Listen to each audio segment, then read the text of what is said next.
This is Wallen, a 3,000-foot grass strip just north of Melbourne, Victoria, and typical of thousands of similar strips around Australia and the rest of the world. Usually outside of controlled airspace and with the onus resting on the pilot to recognise the airstrip from the air and to maintain safety on the ground.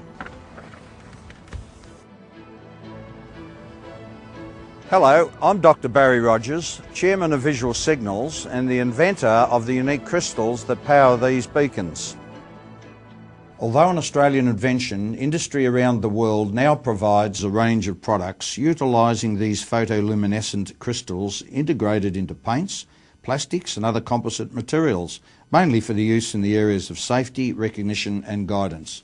Airfield markers and beacons have not changed much in 60 years and consist mainly of cones such as this CASA-approved model made of fiberglass or similar, or triangular boundary or threshold markers like this one, made of either fibro-cement, masonite or sometimes steel sheet. They are not usually lit nor reflective and therefore do not have much value at night.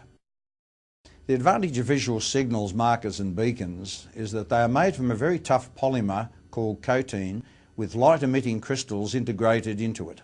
These are rotor-moulded and contain a patented cell or cavity which is filled with fluid once in position at an airfield. The fluid is entirely non-toxic nor hazardous to humans and the environment. In the event of a prop strike, these beacons will not shatter, but they may suffer a slash which can be repaired or replaced by visual signals agent. There are 4 types of beacons seen here. The runway beacon, identified by its yellow cap.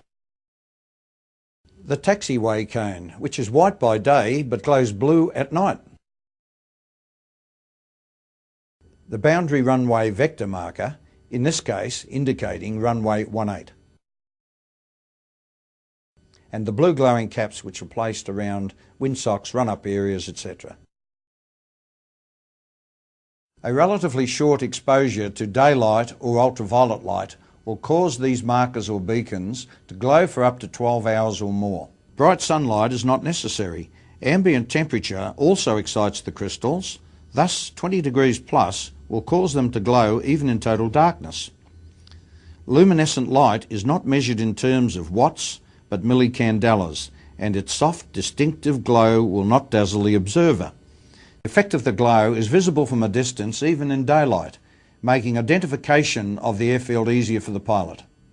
Further advantages of the visual signal systems are that it requires no power and will never fail. No complicated trenching with kilometres of cable and conduit, no purchase and maintenance of expensive lights, and no ongoing power costs. Install it and forget it. Our beacons are guaranteed for 50 years and probably will last longer. As each system is designed to individual requirements, specific costing is difficult. As an example, the layout you see behind me on Wallen's 3,000-foot strip would cost a fraction of a comparable electric system. Visual Signals offer excellent low-cost leasing arrangements. Simply ask us for an evaluation. Visual Signals Beacons also has application for night VMC, so whether by day or night, the future for Visual Signals is bright.